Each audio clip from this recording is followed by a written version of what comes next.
Hello, everyone, and welcome to the Level Up AI Summit series. I'm Rob Capello, and today I'm joined by Josh McLean from Arcalign Consulting. Josh, thanks for joining me today. Thank you, Rob. It's a pleasure to be here. So Josh and his company have come on board as a sponsor for the Level Up AI Summit that'll be September 27th. Before we do, I wanted to give you a big thanks out to Josh because conferences like this that come to our community can't happen without sponsorships like people like Josh who come on board and become sponsors. So we need local support like from businesses and attendees to bring these type of conferences. So thank you, Josh, for coming on board. That's first off. So we can't do this stuff without businesses like yours. So thank you. You're very welcome. It's an honor to be a sponsor.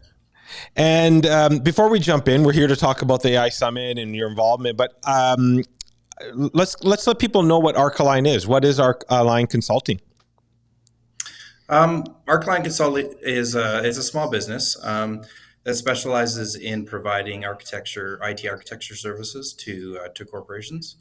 So we specialize in data architecture, application and integration architecture. It's all about getting customers onto the cloud, using modern technologies to position themselves to use their corporate data as effectively and efficiently as possible, so they can take advantage of technologies like machine learning and AI, but also just gain insights on customers, gain insights on anything that their business does, to utilize their data in the best way possible to impact their bottom line, impact employee retention, safety, anything that's really important to the business and anything that's important to its mission and its key goals.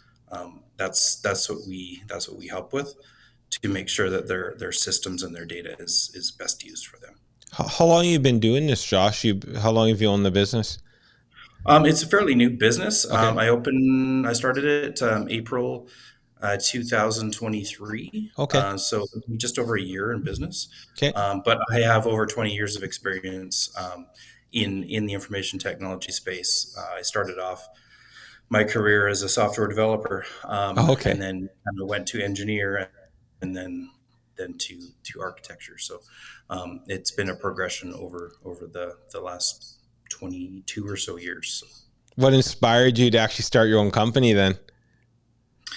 Well, it was actually a surprise that like I stayed I stayed at I worked at BCLC for the longest time. Worked Okay. there for 15 years, and I kind of sat back and reflected on things, and I'd never really intended when I started my career to be at a company that long. I always felt like I needed to get out and broaden my horizon, broaden my experience, broaden my portfolio, and I realized I was just kind of as great as a company as BCLC is, and I'd recommend it to anybody.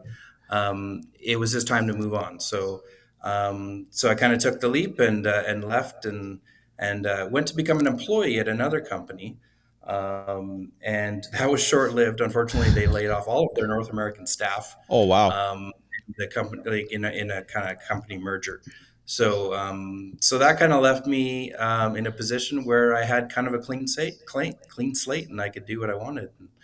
Then an old friend and colleague, approached me and said, "Hey, how much do you know about data architecture?" And I said, "Well, quite a bit." Enough. Yeah. Okay, good job for you. so uh, so there was it was I was had to kind of jump on board pretty quick and incorporate a business and get all set up and start work. So it's been great ever since, and I wish I did it 10 Done it years ago. sooner. Interesting. So I know you're calling in from Kamloops, and we're in the same building, so we share an office in an office space there. So I'm curious, how far reaching are your clients? Even though your position, your head office, say, is in Kamloops, like how far reaching are you with your clients? Right now, my clients are mostly in Calgary. Right now, I'm Interesting. servicing the oil and gas industry Okay. quite significantly. Okay. But that's not to say I'm limited to that. A lot of my experience is in the gaming and gambling industry, having worked at BCLC. So my clients could be anywhere in the world. In fact, I'm used to working with vendors from all over Europe, and down in the United States. So. Interesting. It's funny that my first quote unquote real job was at BCLC in Oh, Kamloops. I oh, worked in the marketing department there, so oh, out of that's good. university. So that's kind of funny. Yeah, Small yeah, world. It yeah. was actually I agree with you. It was a great place to work. They treated you well. But so Josh, I'm curious about what why you decided to sponsor the AI Summit. Like what appealed to you from bringing your business on board as a sponsor? Well, AI really aligns with the services that I can provide. It gave me a great opportunity to kind of give back to the community and to the AI community, to the technology community as a whole, in learning together what is available out there, and in terms of AI and in terms of machine learning, it can be a very scary buzzword for a lot of people, and any comfort or clarity I can help people with through networking at the event, for example, is something I would love to do. Also, hearing the speakers, Mm, there's a good lineup of speakers there. So I'm very interested in hearing their take, and the a lot of the industry leaders speaking. So I'd like to hear their take on how AI is progressing. But really, it comes down to two reasons. One is, it aligns with my company, yeah. and what I do. I want to support the direction towards machine learning and AI. Um, but it's also about networking, meeting people, providing that level of comfort, and giving them some reassurances that it's not as scary of a world as it might seem. And in fact, there's a ton of opportunity to be had from machine learning and AI. I'm curious. I don't know if you've had a chance to look at all the speakers. If there's anyone that kind of stands out to you, or I don't know if you've had a chance to kind of look on who's attending there or who's speaking there. I mean, Yeah, the keynote oh, speaker there. Peter. Yeah, Yeah. with the X Prize Yeah. uh, Okay. board chair. I mean, I'm totally stoked about that for sure. Yeah, So. yeah, he's quite captivating. I follow his podcast. He's pretty interesting. That's interesting. So I'm curious. You're obviously. I mean, I agree with you. I think problem with AI now is it's a buzzword, and some people are scared of it, don't know where to start. How are you integrating into your business and personal life? Like, how are you using it right now, and what level are you using it from a business perspective? From a business perspective, I use it. I use the common tools like a lot of people do. I use ChatGPT. I just started trialing Google Gemini, Yep. their advanced version. I'm quite impressed with it Hmm. so far. Um, I haven't integrated it fully into a lot of the tools I use, but Right. I find a lot of the vendors out there already do that for you. So they provide that AI augmentation into their tool sets, which I could then utilize. Um, and so from a business perspective, it's not some I don't use AI so much for my business. It's more for my clients. So it's about using AI to getting to solutions faster for my clients, and that could be as simple as using AI to generate a template framework Mm, based on their parameters, using custom prompts that I create to generate a template, which then I can fill in. So it does save a lot of time. I wouldn't say AI is quite at the point now where you can completely rely on it, but right. it makes a really great starting point, and it saves many billable hours. Yep. Oh, it looks like we might have lost Josh. Is going to run and how they provide services to their customers. We had lost you there for a second, Josh. You're back now, it looks like. So we Oh, just okay. lost you for a second, though. It happens. Technology. We need better Yep. AI, better AI. That's right. So Josh, I'm curious, like how is it like in our world, in marketing world, AI has been disruptive, right? Content writing, web building, all these tools that you have now, and how has it disrupted your industry, positive or negatively? Like, so I know you talked about, like, you deal with lots of data, you're working with clients. So if you look at the last, or even over the last year, how have you seen it disrupt your industry? I've seen it disrupt in some good ways and some bad ways. For one, it disrupted in that it provided opportunity for many businesses, and a lot of people were eager to figure out what that opportunity looks like. Right, I'd say for majority of my clients, it's a buzzword and say, hey, help us use AI, help us get into AI, and a lot of people have that urgency. Like, if I'm not into AI, I'm not going to be competitive anymore. right, So in that sense, it produced a lot of opportunity, but in that sense, it created a lot of unnecessary fear. A business that is mature and doing well, is servicing their customers' needs, is maybe not directly a technology company, isn't necessarily going to be affected by it all that right. much in the near term, at least in my opinion. So as long as they're doing all the right things in terms of business and marketing and advertising, and providing a great service or product to their customers, they're going to be just fine. I'd say AI right now is more about Mm, augmenting that to level up. I yeah, guess you yeah. could say their Well done. their level up their offering, in terms of servicing their customers. So I would say, there's positive disruptions is that it does create a lot of opportunity.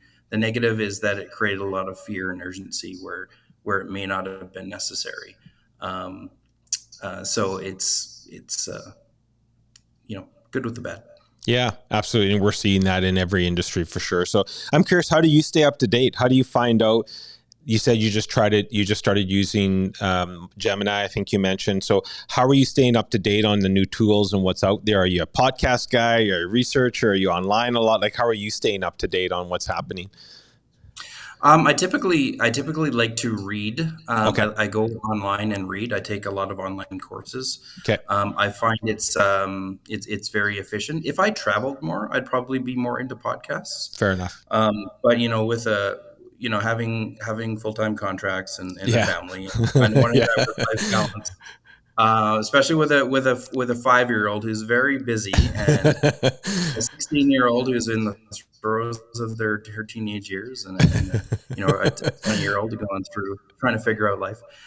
So it's more about, I find it more efficient to read and learn Fair enough. through structured long online course content. So. Interesting. Josh, you're a leader in your field, like you have a lot of expertise in what you do. Like, what advice or encouragement would you give someone or a business that's maybe looking to leverage AI and maybe they're a little bit afraid to actually dip their toe in the water? Like, is there anything that any words of encouragement for them to just get out there and start trying to use this stuff? Well, the good thing about AI is that you can try again. It's about iterating, and you can iterate cheap. I like the idea of producing something, looking at it, kicking its tires, and saying whether it's good or not. And with AI, the tools that are out there, it's very easy to do that. You can feed AI a series of prompts, and see what it produces. And if you don't Right. like it, well, change your prompts. Um, and then in terms of using it in a day-to-day business situation like that, using the chat GPTs, using the Geminis, when you start having conversations about generating your own models and preparing your data as a corporation to produce and train your own models, so you can actually use like predictive analysis, and to use AI's great ability to find patterns, It's about finding a good data architect who is going to be able to gather that data from its various sources across your company, and put it into the right formats, where it can easily be fed to machine learning models. So it's nothing revolutionary. It's new technology, but it's the same kind of principle as with anything else. Gather Interesting. the data, organize the data, make sure it's quality. The only difference now is that you're teaching an algorithm Right. to learn your data, to learn your company's data, and produce very useful results from it. For example, one of the clients that I'm looking at is thinking of having their many faceted um, IoT type data from a lot of their sensors in the oil gas industry, to predict Mm, trends in safety. interesting. So for their Fascinating. employees, right? Yeah. So to get all that data, to take all that data into account based on locations and weather and you know, people working and incidents like work incidents. Yeah. Uh, you can feed that into an AI model, train it, and be able to produce useful information to keep people safe. So that's just one of the use cases I've looked at. So my best advice is don't fear it. Just get somebody who has worked with it to help you along, and show you what you need to do. But ultimately, it's like anything else in business. It starts with what is valuable to you, what is valuable to your business. Right. Figure that out first, and then you can think about how AI can help you achieve those things. Love it. That's some great insight there. So, lastly, Josh, anyone that's maybe thinking about attending the AI summit, what would you encourage? What would you say to encourage them? Why should they be there as an attendee? What's the reason they should actually show up and actually come to the summit? Well, like I said, AI is a big buzzword. If nothing else, it is to get some comfort around it. If you or anybody, any of your colleagues, or um, anybody in your corporation at all, or have any kind of hesitancy or fear around AI, come talk about it. Get talk with fellow people in the industry. Learn from these speakers, and get inspired by them, um, to do something amazing in your business. It doesn't have to be something to be feared. It's not something that if you don't engage in it right away, you're going to be left behind. It's just a new technology that is really, really fascinating. Hmm. And come in and learn it. Love it. Well, Josh, thanks so much for taking some time and talking today. And again, real big thank you for coming on board as a sponsor. Like I said, we can't do stuff like this without your guys' support. So thank you so much for spending some time and for being a sponsor. I really appreciate it. Thanks so much, Rob. It was a pleasure. Look forward to seeing you at the event. And anyone, if you're interested in looking at Level, just go to Level Up Conference website, and there's all the information about speakers and tickets there. So thank you for listening, and have a great day.